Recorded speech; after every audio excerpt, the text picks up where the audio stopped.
Good morning. Today's word makes a little bit more sense if you know something about masonry or carpentry. Our verse is the chief cornerstone. Well, that's the title that he's given. And it gives us a reference of Psalm 118, verse 22. The stone the builders didn't accept has become the most important stone of all. That was the version I first looked at, but there are so many fun words in this one. The stone the builders refused became the foundation stone. The stone the builders rejected became the headstone.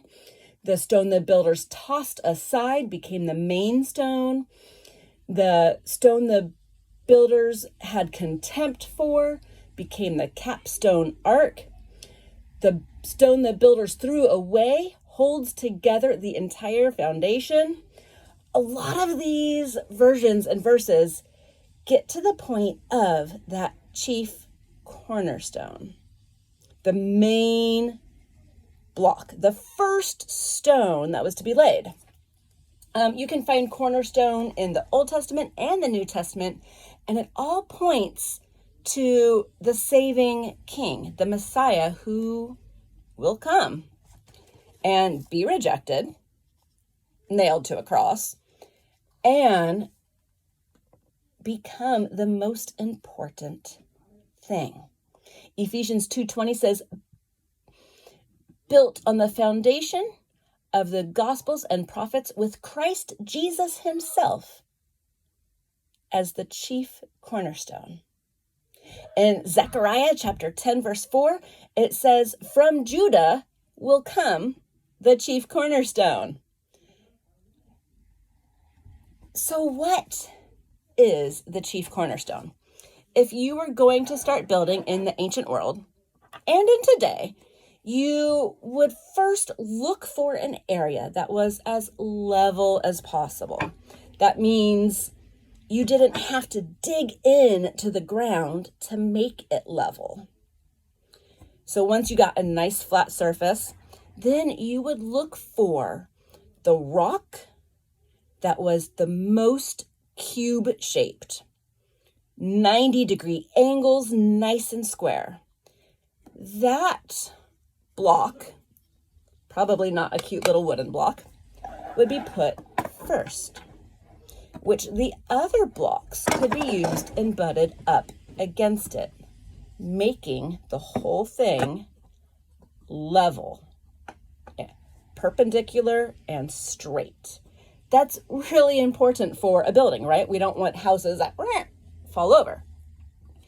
So what would happen is the stonecutters, the masons, the architects would search through the rock pile to find the stone that was already the closest to the diameters, the width and the length that they needed, that had those nice straight lines.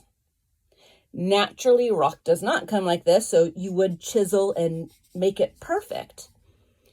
But the more perfect you started with, the less work they had to do. So Jesus becomes this chief cornerstone. The builders, the religious leaders, looked at him and said, no, that's not what the scriptures mean. That's not how God is going to save us. No. And that stone that they rejected, when they rejected Jesus, they threw away their chance at knowing God, of really seeing the heart of the Father through Jesus. So as you build, Jesus had a story of make sure you build your house on the rock, not on the sand, because the storms are going to come. The sand will wash away, your house will crumble. But when you build your house on Jesus, when Jesus is the most important part of your life, when he is the foundation of everything else, that is when things seem right. Now, I'm not going to say that life becomes perfect at that point. because it doesn't. There's no such thing. It just doesn't. But having him as a solid foundation will make the rest of it more manageable, a little easier. It's not a magic wand. It's not going to fix everything. Jesus said, in this life you will have troubles and burdens. He doesn't magically whisk those away, but he is there at the very center, making it as right as we will let him.